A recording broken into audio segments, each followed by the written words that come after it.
Buenos días a todos, ¿cómo están? Bienvenidos nuevamente a este espacio de divulgación académica. Muchísimas gracias por su asistencia, sea presencial o virtual. El día de hoy quiero invitarlos a algo un poquito diferente. Si bien vamos a desarrollar la revisión de un tema con importancia médica, en salud pública y en la práctica clínica diaria, quiero que me acompañen en el viaje de una historia humana y real. Y como suele ocurrir con ese tipo de historias, pues está llena de coincidencias y de contrastes, de finales y principios, de muerte y vida, de desesperanza y desesperación y esperanza. Y a pesar de ser un relato corto, tiene unas conclusiones y unos resultados muy extensos. Y finalmente, al tratarse de ciencia y técnica, también se contrasta con amor. Hoy vamos a revisar entonces unas estrategias avanzadas para la optimización en el proceso de donación de órganos. Tómense un tiempito mientras yo les sigo hablando para que hagan el pretest. Perdón. No son preguntas muy difíciles y lo importante no es que las puedan responder a la primera, sino que al final de nuestra conversación ya las tengan claras. Me dicen si podemos continuar. Ustedes las van respondiendo. Entonces, toda historia generalmente lo que intenta unir es dos puntos, ¿cierto? De una situación inicial a un desenlace, a un punto final.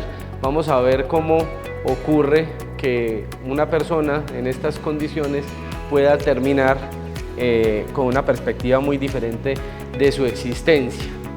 Y nuestra historia simple comienza así. Hombre de 54 años que ingresa a las 3:15 de la tarde redireccionado de su hospital local.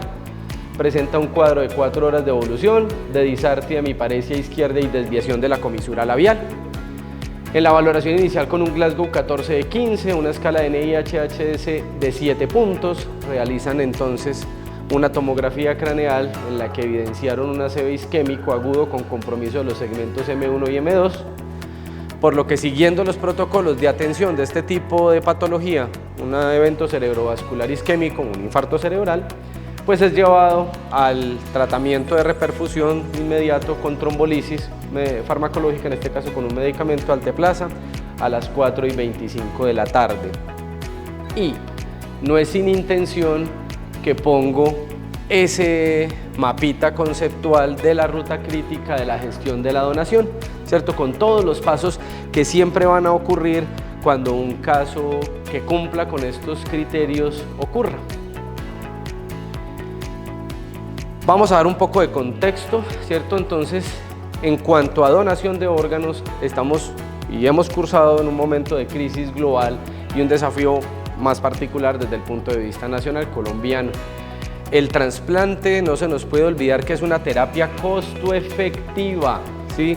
Y que hay pacientes que dependen únicamente de tener acceso a un tejido ajeno, a un órgano sólido ajeno, para mejorar su calidad de vida o simple y llanamente para continuar viviendo.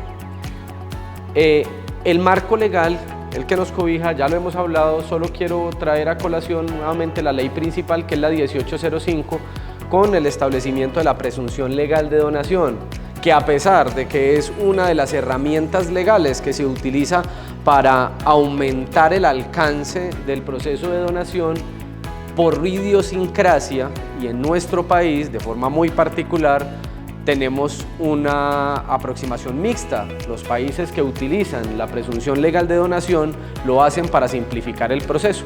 Una vez el paciente cumple unos criterios clínicos de donante, no puede echarse para atrás. Pero nosotros tenemos la consideración ética y cultural que si en vida no se manifestó de forma rotunda la negativa o la positiva, son los deudos, o sea, familiares y acompañantes, los que van a terminar decidiendo sobre la posibilidad de que sea un donante si llegara a estar en esa condición crítica. Entonces en nuestro país la negativa familiar sigue cumpliendo un rol muy importante de barrera en la ejecución de estos procesos. Y no vamos más lejos, con corte hace 2 días, la lista de espera nacional de órganos y tejidos es de 4.361 personas. Esas 4.361 personas suelen recambiarse un poquito rápido porque no todas tienen un tiempo de espera muy prolongado para estar en este listado, ¿cierto? Lo podemos ver en la distribución por edad, muy en general vamos a darnos cuenta que las personas entre los 41 a 50 años son el pico de la necesidad, sumando solo entre ese rango de edad 1.039 personas, y que tenemos distribuciones ya menores hacia los extremos, predominando evidentemente pues, las edades mayores. Esto genera un desequilibrio entre la necesidad, la demanda y la oferta, la necesidad y la disponibilidad de donantes reales que tenemos. A la fecha, nosotros como IPS generadora, un concepto que hemos venido hablando en anteriores ocasiones, hemos tenido 2 casos de éxito de donantes efectivos, 2 casos en casi prácticamente un año. Y si bien un caso podría beneficiar hasta 55 personas y salvar más o menos 8 vidas, hablando de la posibilidad de los órganos sólidos de la donación, eso creo que no impacta mucho sus más de 4.000 otras personas que están esperando. Y en esta historia entonces quiero que se centren, el que sea clínico le gustará el tema específicamente médico y técnico, pero quiero que no pierdan de vista este datico, ¿cierto? Continuamos en el día 1 de nuestra historia.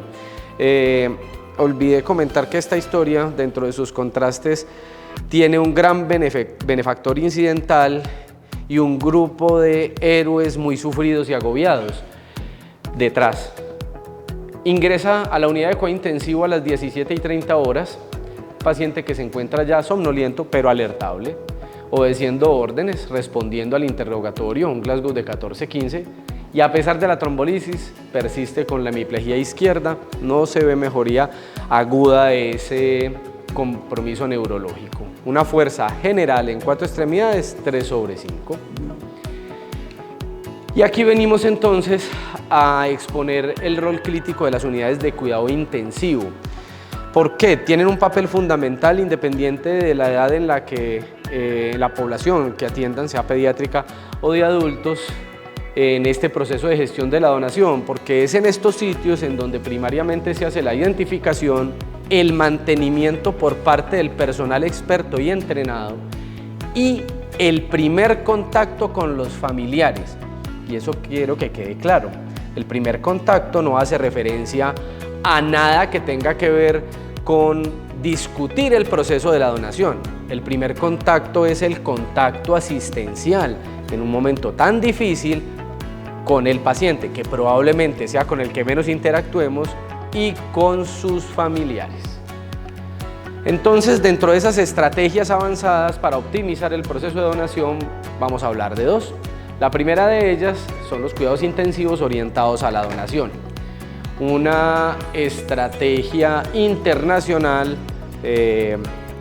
propuesta inicialmente en la Unión Europea, específicamente por la Organización Nacional de Trasplantes en España, en donde los coordinadores operativos de trasplante son los intensivistas de las unidades.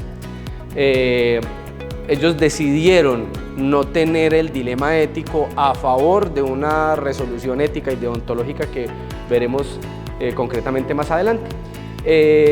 ¿Por qué son importantes y por qué esta estrategia es ganadora? Pues evidentemente, repito, es donde se hace la identificación y notificación de estos posibles donantes, ocurren estos espacios y son los que tienen el primer contacto, la primera posibilidad de alertar o de activar la cadena de información con la coordinación de trasplantes. Existen 3 situaciones clínicas clave, ¿cierto?, que implicarían un reporte de un paciente posible o potencial donante. Un Glasgow menor o igual a 5, muerte por criterios neurológicos, así descrita, y el paro cardiorrespiratorio, ¿cierto? Para recordar, la muerte por criterios neurológicos es la condición en la que se produce la viabilidad de un donante cadavérico, un donante fallecido para órganos sólidos, y la muerte por parada circulatoria, parada cardiorrespiratoria, es aquella en la que se pueden utilizar los tejidos. En Colombia no tenemos aún la posibilidad de otras estrategias avanzadas como la de donante de parada cardiorrespiratoria. Se los voy a comentar un poco más adelante. Entonces, la justificación de las unidades de intensivo orientadas a la donación, el cuidado intensivo orientado a la donación, se basa específicamente en el concepto ético y legal. ¿Y por qué? Si bien nosotros estamos acá para intentar ayudar, recuperar la salud, ¿cierto? Pues remitámonos a lo principal, a lo básico, a estos principios griegos clásicos de prácticamente todas las profesiones, y el de nosotros es primero no hacer daño, siempre lo estamos repitiendo, primum non nocere, primero no hacer daño, y segundo aliviar el dolor o el sufrimiento. Pues evidentemente en las unidades de cuidado intensivo esa es la primera intención, rescatar, recuperar la vida, devolver la salud. Pero ¿y qué pasa cuando llegan a un punto en donde ya no es posible? Y cuando eso ya no es posible, entonces entramos en un área truculenta para nosotros los asistenciales, y es que en ese afán de querer devolverle la salud y hacer muchas cosas podemos generar más daño, prolongar el sufrimiento. A eso se le llama distanasia, ¿sí? Thanos, lo mismo pues la etimología de la palabra, es muerte, y dis es difícil. Dificultamos la muerte de una persona, eso no es salud.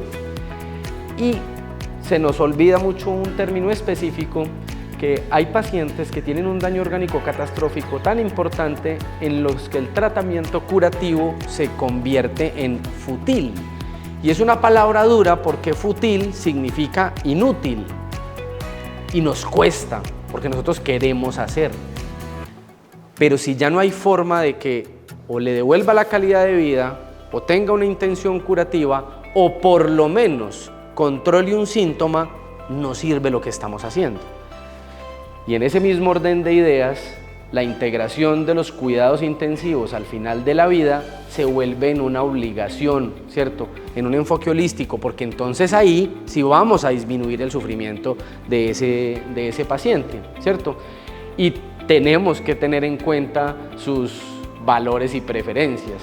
Entonces, de forma completamente respetuosa, pero satírica, tenemos esas dos representaciones, ¿cierto? Entonces está el médico que va hasta el velorio a terminarlo de reanimar, pero también tenemos que de pronto el detalle no se ve muy lejos, pero esto es una ancianita que ya está al lado de la huesuda de la muerte, que tiene en su mano la foto de su esposo, que ya está fallecido, ¿cierto? Y esas eran sus intenciones, terminar su ciclo, pero vamos a perseguirla pues con toda la intención de que esté orgánicamente vivo en nuestro plano. Continuando entonces con el día 2, vamos a leer toda la nota. Esta es la nota del análisis y el seguimiento de este paciente, pero importante, se genera un deterioro neurológico adicional que requiere que el paciente sea intubado. Posteriormente evidencian una ausencia de reflejos de algo que nosotros llamamos los reflejos de tallo cerebral, lo que hace sospechar progresión de esa lesión que tenía, de su isquemia. Se evalúa por el especialista en neurología, quien conceptúa que es un ACV isquémico carotidio catastrófico, y de una vez lo trae con evolución a muerte encefálica por edema cerebral maligno. No es candidato a intervencionismo, en este caso de microanectomía ni otras maniobras avanzadas, y tiene alto riesgo de morir en las próximas horas.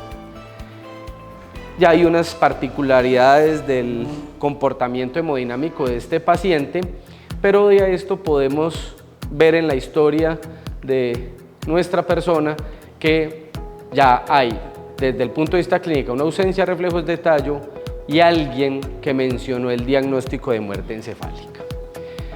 La definición y justificación legal en el impacto de la oferta de órganos de la estrategia de las unidades de cuidado intensivo o los cuidados intensivos orientados a la donación es una estrategia aprobada. No nos estamos inventando nada ni les estoy vendiendo humo como un personero de colegio. En sistemas de alta referencia como el español, la práctica incrementó en 24% la donación efectiva. Esto es una media de un aumento de 2.3 órganos trasplantados por donante si se cumplen los criterios de cuidados intensivos orientados a la donación. El liderazgo entonces y esa conjunción entre los cuidadores de cuidado intensivo, o sea, los intensivistas y el coordinador operativo de trasplantes es otra estrategia que aumenta mucho la probabilidad del consentimiento y como lo vimos desde un principio, todavía contamos con ese punto de filtro en ¿cierto? En el país. ¿Qué quiere decir esto? No es que uno de los dos tenga que ser el más bravo hablando, pero sí tienen que estar presentes ambos. Y los coordinadores operativos de trasplante, por la formación que nos dan adicional, por la exposición a ese tipo de experiencias, tenemos una serie de herramientas que podemos ayudar a utilizar de forma más regular que los especialistas que están orientados al tratamiento. La prioridad durante los cuidados intensivos orientados a la donación es el confort y la ausencia de sufrimiento de la persona. En ningún momento estamos hablando de que la prioridad es preservar los órganos, que es algo secundario completamente, ni de aumentar la tasa o la estadística específica de órganos producidos por donante potencial. Esto no es así, esto es. Y entonces, todavía en el día 2, en esa mañana, en ese aumento del daño, ya el Glasgow cayó de 14,15 a 5,15, por lo que requiere intubación orotraqueal, ¿cierto? Esto ya lo habíamos hablado. Y en el examen neurológico aparecieron otras cosas, signos graves de hipertensión endocraneana, daño del tallo cerebral por esa ausencia de reflejos, incluía una postura de decorticación, ¿cierto? Cuando se empieza a perder la comunicación entre su sistema nervioso central y el resto del cuerpo, esta es una de las manifestaciones. Además, pupilas fijas no reactivas a la luz y se documentó la ausencia específica de reflejos carineal y corneal. En Colombia tenemos un desafío muy grande en cuanto a la estructura y el contexto de nuestro modelo. Desde el punto de vista de la formación, tanto para estudiantes de pregrado, de posgrado, especializaciones clínicas, quirúrgicas, hay una ausencia de formación específica en donación. Si bien algunos cirujanos son formados en la parte técnica y se convierten en médicos trasplantólogos, ¿cierto? El conocimiento de la ruta crítica y gestión de la donación es poco mostrado y poco entendido para nosotros, ¿cierto? Y la conducta pasiva que resulta de tener esa formación. Y no nos estoy insultando, no es que seamos indiferentes. Lo que pasa es que llegado a este punto, pareciera que al tener esa ausencia de conocimiento base, lo primero que decimos desde lo asistencial es: esto no es conmigo, ya trascendió. Esta persona no está en el plano de mis habilidades, no solo de mis habilidades, sino de la injerencia de mis actividades. Yo se lo paso a otro. Y lo comentamos entonces con la coordinadora regional cuando era la coordinadora regional y que la doctora se haga cargo. O va a búsqueme al coordinador operativo de trasplante y que ese man se haga cargo porque ya no es de los míos. Eso es lo que se convierte en un papel pasivo en el resto del proceso. Continuamos en el día 2. Esta es la imagen, una de las neuroimágenes tomadas a nuestra persona en este viaje. Tiene signos de sangrado, de edema crítico severo, denominado como maligno, el territorio prácticamente de afectaciones de la arteria cerebral media. Entonces vemos un hemisferio derecho, recuerden que esto es una imagen en espejo, completamente obliterado, con pérdida completa de la naturalidad de las estructuras, colapso de los ventrículos, ¿cierto? Y un efecto de masa y los signos compresivos, y con la hipertensión intracraneana secundaria que se genera. Esto es un cerebro que no es viable. Y ahora entonces vamos a esa segunda estrategia importante que existe, donante con criterios extendidos. Ahora en el día 3 de nuestra historia, esta persona comienza con unos cambios hemodinámicos y empieza a tener alteraciones en su presión arterial, signos de una condición específica que habíamos hablado de la muerte encefálica, que es la diabetes insípida, debido a que pues, esa lesión tan catastrófica que vimos, ya tenía poliuria, hipernatremia, y el desequilibrio electrolítico en este caso era tan alto, llegando a niveles de sodio de 177, que lo hacían inviable para un diagnóstico de muerte encefálica. Si recuerdan, para diagnosticar con los criterios clínicos que tenemos, hay una serie de confusores: si el paciente no tiene la temperatura adecuada, si está bajo efectos de tóxicos, si tiene alteraciones electrolíticas o metabólicas, tienen que ser revertidas para poder ser considerado muerte encefálica, y esta no la permite. Este impedimento entonces hizo que se tuvieran que realizar otras actividades orientadas a la corrección de ese confusor para proceder en qué va esta historia. Entonces, los donantes con criterios extendidos representan primero un dilema ético desde el punto de vista técnico, que a su vez se resuelve muy sencillo trayendo la relación riesgo-beneficio. ¿Por qué? Si utilizamos donantes que no cumplan con estos criterios de ser óptimos para pasar sus órganos a otra persona, pues entonces estamos diciendo que por comparación son peores, esos órganos tienen un peor desempeño, y entonces se presenta, pues, ¿por qué no pueden tener acceso a órganos de mejor desempeño y esperamos a que les salga un óptimo? Y entonces ahí se vuelve crítico la palabra esperar. Es que ya están esperando, es que se están muriendo mientras están esperando. Entonces, si se cumplen otros criterios muy técnicos basados en la evidencia y clínicos, nos dimos cuenta que flexibilizar esos límites, esas barreras, sí, claro, puede ser que no los haga tan optimizados y tan funcionales como están los otros órganos, pero aún así útiles. Los primeros dos ejemplos se hicieron en trasplantes renales y hepáticos, y es que corrieron esa barrera rígida de cuántos años debía de tener alguien para donar un órgano y cuántos para donar un riñón, y se dieron cuenta que personas mayores de 60 años que donaran, que estuvieran en condición y pudieran donar y se aprovecharan, aumentaban la sobrevida de 5 años en ambas condiciones, comparados con dejar a esos pacientes en su condición de base y evolución natural de la enfermedad. Los pacientes con insuficiencia hepática es la evolución irreversible a una falla hepática fulminante y la muerte, y en los renales a una sufrida y decadente utilización de la diálisis renal hasta que una complicación los alcanzara. Entonces, ¿será que sí podemos decir que 5 años más de vida a una persona son suficientes o los desestimamos de plano? En el día 4, entonces, se alcanzó el control de ese confusor que teníamos en nuestra historia. El sodio se logró llevar por lo menos por debajo de 150, realmente fue 152, pero entrados en gastos extendimos esos miliequivalentes de más. Se procede a realizar el test de apnea, el cual fue positivo. Y esta es de las veces en las que el contraste sigue apareciendo, y es cuando el test de apnea es positivo, usted no está bien. Quiere decir que perdió el control del sistema nervioso central y en ese momento hay muerte cerebral. La realización de este test fue por el personal de medicina intensiva. Viene el otro proceso obligado dentro de la ruta crítica de la donación, y es que un segundo especialista con especialidad en neurociencias ratifique el diagnóstico.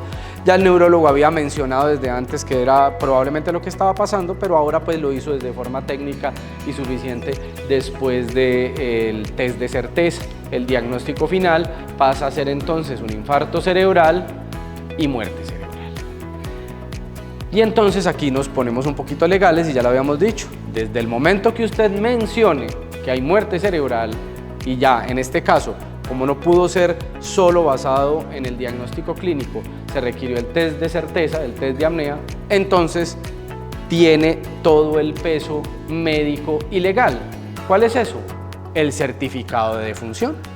Ese paciente está clínica y legalmente muerto en el momento que dijeron y se pudo corroborar la muerte encefálica, la muerte por criterios neurológicos. Y aparecen las otras cosas que deben de hacerse de forma paralela y sin perder tiempo. 1. Ese paciente ya se había detectado, lo detectó la misma unidad, activó la ruta con el coordinador operativo de trasplantes, que es la persona que les está hablando en este momento, y se habían adelantado el único diligenciamiento que se puede adelantar en ese proceso hasta antes del diagnóstico, que es la consulta al Registro Nacional de Donantes. Nosotros como coordinadores operativos de trasplantes nos dejan comunicación directa con el Instituto Nacional de Salud y las regionales coordinadoras de trasplantes, y ellos son los que proceden a buscar en la base de datos del ministerio y del instituto. Finalmente, después de la confirmación diagnóstica, tenemos que pasar a este documento que no tiene peso legal más allá de ser el consentimiento informado de la decisión de la familia cuando no tenemos la respuesta de la persona en vida. La consulta al Registro Nacional de Donantes arrojó que nunca había dicho que no, tampoco dijo que sí, y entonces se aplica la presunción de donación. Pero entonces tenemos que hacer esto. Para hacer esto se debe hacer la entrevista familiar. Imagínense, yo sé que todos lo han tenido en la cabeza y algunos de pronto estarán más en contacto con eso y otros intentarán huirle un poco más a la muerte, pero que es el momento donde más dolor, donde más desesperanza, donde todo está perdido, es que mi familiar se acaba de morir. Y llegan profesionales médicos a decirle que si bien eso sí ocurrió, pero por las condiciones en las que ocurrió, se puede convertir en una cosa muy buena, no para ellos. No para ellos, porque el hecho de decirles que su familiar se convierta en un donador va a hacer que su duelo sea más sencillo. Es una mentira del tamaño de una catedral. Eso no es así. A usted le duele su familiar. Eso va a seguir pasando. Finalmente, entonces, nos venimos a unas estrategias prácticas, las estrategias de evaluación de uso inteligente o gestión de órganos. Esta estrategia lo que intenta es que desde el punto de vista de los criterios de viabilidad de los órganos se establezcan unos puntos de partida y unas condiciones relativas. ¿Cómo lo hacen esto? ¿Cómo hacen esto? Hay que tener una evaluación individualizada, multidisciplinaria, para tener esos criterios técnicos de viabilidad y unas herramientas de evaluación. Las herramientas nacionales de evaluación más importantes son las comisiones de órganos. Aquí les pongo las 4 que están vigentes en el momento, ¿sí?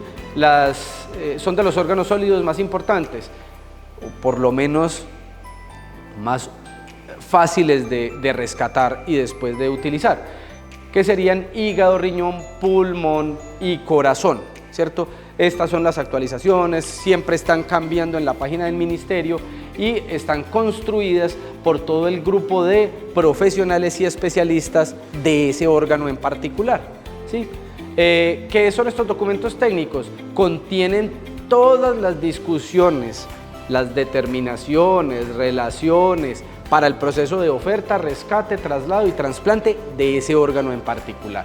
Se convierten entonces en unas herramientas que nos van a decir los criterios de elegibilidad y las contraindicaciones absolutas, pero también las contraindicaciones relativas, que son las que abren la puerta a criterios extendidos. Así lo estamos haciendo en Colombia. No nos vamos a detener mucho en estas particularidades, como les digo, son documentos de libre acceso que pueden descargar cuando quieran. Esta es la forma en la que se recupera un corazón, ¿cierto? Se canula y deja a la bomba de circulación extracorpórea, finalmente se hace todo el clampeo y se guarda en una bolsita con una infusión de preservación, en este caso es custodiol.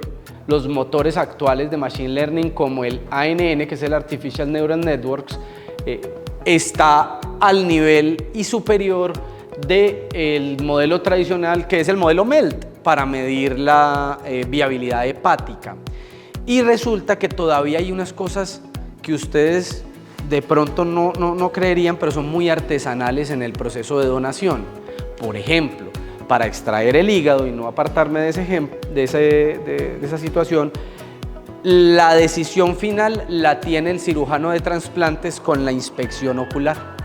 Si no está del color que debe de ser, no se utiliza. A pesar de que se hayan hecho las pruebas que se hacen, infecciosas, de función hepática y de viabilidad previas. Todavía tenemos ese punto artesanal y es muy importante porque es operador dependiente completamente. Nadie va a dudar de la experiencia de un médico de trasplantes, pero sigue habiendo algo de apreciación. Y entonces, específicamente para esa condición que les estoy comentando, está una app desarrollada y utilizada en el Hospital de Valdebrón en Madrid, España. Esto se llama LiverColor y como aplicación de Millennial lo que hace es que mediante unas fotos tomadas por el celular en el quirófano, utilizando un testigo gris de contraste, hace una colorimetría. Fuera de eso, tiene un sitio específico en el que se nutre de los demás datos clínicos del paciente y por algoritmos hace una proyección sobre el porcentaje de grasa y viabilidad del órgano. Pues ha demostrado ser 5 veces mejor que el ojo humano. Sencillo, es colorimetría. Esto no es magia negra, aquí no hay suposiciones, aquí no hay hipótesis. Ya se está utilizando, hay varios ensayos, evidentemente por la premura, ¿cierto? Llevan apenas utilizándolo como ensayo clínico desde el 2024, estaremos pendientes de que lo podamos en algún momento implementar en nuestro país y no requiere tecnología más allá de una conexión a internet, la aplicación y un celular. Pero también tenemos la asignación optimizada que permita que esos criterios de donantes se extiendan. Específicamente, 2 vertientes ya bien implementadas. El programa Old for Old o viejo por viejo, y realmente en este caso sí es viejo por viejo porque fueron los españoles los que lo dijeron, es la estrategia de Europa del Eurotransplant Senior Program que asigna donantes de personas de avanzada edad a personas de avanzada edad que están en lista de espera. O sea, ¿qué es más útil? ¿Quedarme en la lista de espera, morirme, quedarme en la lista de espera y seguir en la diálisis? Que me pongan un riñón que tenga 5 años de utilidad y yo ya tenga 75. No me mejoran la calidad de vida, no me regalaron vida. Y el donante VIH con receptor VIH. Al principio de la donación, el VIH era un no rotundo. No, si usted tiene VIH, no, lo vamos a pasar. Venga, ¿y es que no hay personas con VIH en las listas de espera? Claramente no vamos a decir que es un paciente que está por fuera del tratamiento y tiene todas las réplicas en el último examen. No, son pacientes que se llevan a condiciones específicas de control de su enfermedad, tratamiento juicioso antirretroviral, que, por ejemplo, con un recuento de CD4 superior a 200 y una carga viral indetectable, ya si llegan a estar en esa condición de donante, pues pueden ser aprovechados para otros donantes VIH controlados. De hecho, en la enfermedad de Chagas en corazón también era un absoluto, ya es un relativo. Si usted tuvo enfermedad de Chagas, pero está completamente tratado, su corazón podrá ser utilizado en el caso de que se requiera. Entonces, con respecto a esto, hay 2 iniciativas de ley. La ley Hope en Estados Unidos, la que menciona específicamente el uso de donante VIH con receptor VIH, y en julio de 2025 en España se hace la reforma al decreto real específicamente para el uso de estos órganos en estas condiciones. Día 5 de nuestra historia. Vienen las trasplantadoras y hacen recuperación de los órganos en nuestro paciente. Día 5. Otro contraste. ¿A qué estamos acostumbrados en criterios óptimos de recuperación y procuramiento de rescate de órganos en un donante fallecido? Un día. 2 días. Pero por sus particularidades, nuestro benefactor requirió 5 días de mantenimiento en la unidad de cuidado intensivo para poder llegar a esto. Claramente era un donante de criterios extendidos. Se salía de todos los límites de un paciente óptimo. Y sin embargo, se pudo recuperar hueso, córneas y 2 riñones. Tuvimos la mala fortuna con el hígado. El hígado ofertado a alma mater para devolución sin aceptación intraquirúrgica por evidencia de fibrosis e infiltración grasa. No se rescata. Transaminasas normales. Paciente con lo menor posible de soporte vasopresor para ser alguien que tenía una muerte encefálica y que cuyos cambios endocrinos y fisiológicos se veían de forma acelerada, ¿cierto? Su sistema endocrino estaba en ceros y aún así lo pudimos mantener, se trató. Finalmente esperamos que estas herramientas nos puedan ayudar y de pronto este hubiera podido ser utilizado como uno de criterio extendido. ¿Cuál es el problema? Que al verlo así, para utilizarlo con nuestro algoritmo actual, que es el de selección, que hace de forma matemática el sistema del Instituto Nacional de Salud, ¿cierto? Recordemos, la selección de los órganos en el país no depende de ninguna persona, el algoritmo es matemático. Estamos utilizando un programa que está hecho para la selección específica basada en criterios de histocompatibilidad y en marcadores genéticos, pero no está un poquitico anacrónico. No tiene otras cosas, él no sabe de los donantes de criterios expandidos. Esta es la nota quirúrgica y esta es la presencia de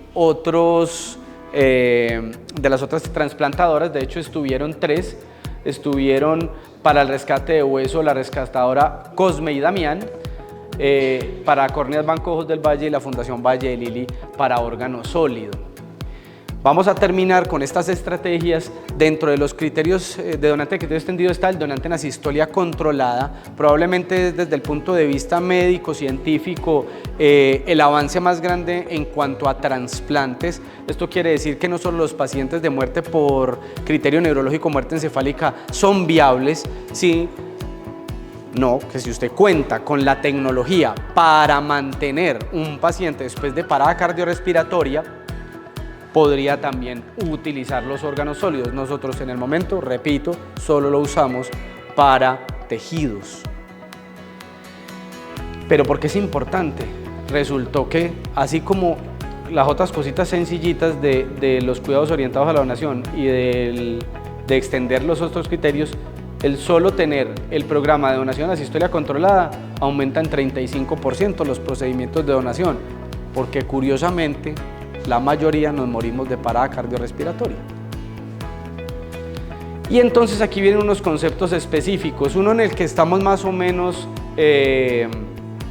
informados, y es el limitar el tratamiento de soporte vital, o como nosotros le decimos, adecuación del esfuerzo terapéutico. Pero esta es la sigla pues internacional reconocida, porque concibe al paciente ya en un tratamiento avanzado, ¿cierto? Entonces, siempre que se aplique este concepto de limitar el tratamiento de soporte vital es porque es el curso de una enfermedad irreversible, y la decisión, por favor, siempre la hemos repetido, la decisión de esa adecuación del esfuerzo terapéutico, ¿cierto? De limitar el tratamiento del soporte vital es puramente médica, basado en criterios clínicos y técnicos de futilidad terapéutica. Si no quita un síntoma, si no mejora la calidad de vida y si no recupera la salud, si no salva la vida, no sirve. Y si no sirve, ¿para qué te vas a ensañar? ¿Cierto? Y venimos con el encarnizamiento terapéutico. Entonces es muy importante que el protocolo de donación en asistolia controlada se genera e inicia justo en la decisión médica de reconocer esa futilidad terapéutica, ¿cierto? De hacer el acercamiento, hablar con la familia, lograr la aceptación y después plantear y desplegar el protocolo. Y tiene una cosa muy curiosa, todos los protocolos de donante en asistolia controlada se ven así, se miden en tiempos. Les quiero remarcar solo una cosita muy chiquitita. Esta parte es muy importante, porque el paciente de muerte encefálica, en el momento que llega ahí, legalmente también está fallecido. Pero el paciente que se va a morir por parada cardiorrespiratoria, que yo lo tengo, con todas las tecnologías, ¿cierto? Y con todas las terapias que artificialmente, orgánicamente, favorecen la vida, pues nunca va a parar si yo no lo saco de la bomba, si no lo saco de la intubación, si no le quito los vasopresores. Entonces hay un momento muy específico en el que usted dice, ese paciente ya está muerto, yo lo estoy sosteniendo solo con estos criterios. Se hace el retiro, se espera la parada, se esperan 5 minutos desde el punto de vista legal, el paciente ya está fallecido y se procede inmediatamente a declarar el ex-itus, ¿cierto? El ex-itus de la condición y a empezar el protocolo técnico, ¿cierto? ¿Por qué aquí no podemos hacer donante en asistolia controlada? Necesitamos terapia de circulación extracorpórea, se necesita ECMO, claro, hay que mantener la bomba y el resto con la perfusión adecuada y solo esta tecnología pues lo permite. Para terminar entonces, como les mencioné, una de las trasplantadoras, una de las recuperadoras de tejidos se llamaban Cosme y Damián. Resulta que Cosme y Damián son este par de médicos gemelos católicos nacidos en el siglo III en Arabia, en la región que ahora debe ser cercana a Alepo. Y lo que están viendo acá es una de las pinturas que se llama El milagro de la pierna negra. Esto es un relato, una leyenda que un arzobispo de Génova, por allá en el siglo XIII, decidió compilar. Hay muchas historias de muchos santos, pero la de ellos dos es que Cosme y Damián pues eran médicos, bueno, de hecho eran médicos veterinarios, barberos, eso se le medían a lo que estuviera vivo. Realmente son los patrones católicos de los médicos. Sanaban sin cobrar y finalmente son mártires. Sí, y son mártires. El emperador Diocleciano de ese entonces tenía una persecución contra los católicos, ellos estaban en territorio árabe, los torturaron, finalmente llegaron al punto de ¿renuncian a su fe o los matamos? Bueno, la segunda, no renunciaron a su fe y los decapitaron. Entonces después, muchos años después, un diácono de Italia tenía un problema en una pierna, ¿cierto? Se cree que fue una isquemia, pudo haber sido cáncer. En todo caso, él se entregó a sus oraciones muy fervientemente y en un momento de mucho dolor quedó dormido. En el sueño lo visitan Cosme y Damián, se proponen retirarle la pierna y ponerle la pierna, que no sé si se alcanza a notar, pero es una pierna más oscura. Es una pierna de un moro fallecido. Y esta es la representación artística del primer trasplante. Es la primera representación artística del primer trasplante. Si bien en Asia algunos emperadores hablaban de transferencia de tejidos, nunca quedó plasmado en el arte. Aquí sí, con toda la asepsia que los ángeles podían proveer y con toda la maña que quiere decir que ellos fueron y retiraron una pierna de un moro fallecido, o sea, un moro es un árabe negro, al diácono, que evidentemente al otro día se despertó con sus dos piernas, vio que una no era del color de él, se asustó, pues estaba vivo, y ese es el milagro de la pierna negra. En el libro se llama Leyendas Áureas, el doc que sabe más de arte me podrá ayudar, pero creo que era, no sé si es de Giacomo. Ellos cuentan, no sé si bailó, pero cuentan que quedó vivo.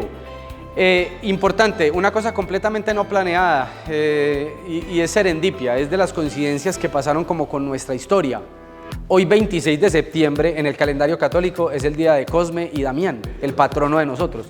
Entonces tenemos estos 3 puntos clave. 1, necesitamos protocolos estandarizados sobre la limitación del esfuerzo terapéutico, o la adecuación del esfuerzo terapéutico que incluyan procesos como extubación terminal e incorporarlo a los lineamientos de cuidados intensivos orientados a la donación.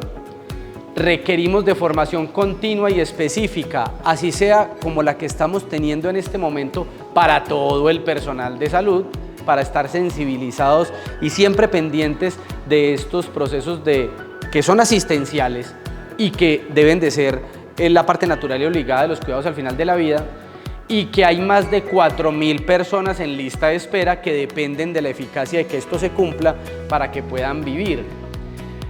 Tómense solo un segundito para desarrollar este post-test y yo quiero cerrar con 2 frases. Y las 2 frases, pues en este caso, quisiera decir que son de Cosme y Damián, los hermanitos, pero no, son mías. Y es que a mí me parece que la mayor innovación en trasplantes no ha sido tecnológica, y reconozco el gran avance, sino ética. Hay que reconocer que la solidaridad humana puede convertirse en ciencia aplicada al servicio de la vida. Y en Confamiliar Risaralda trabajamos para que cada decisión de donar trascienda como un legado de confianza, rigor clínico y esperanza cumplida.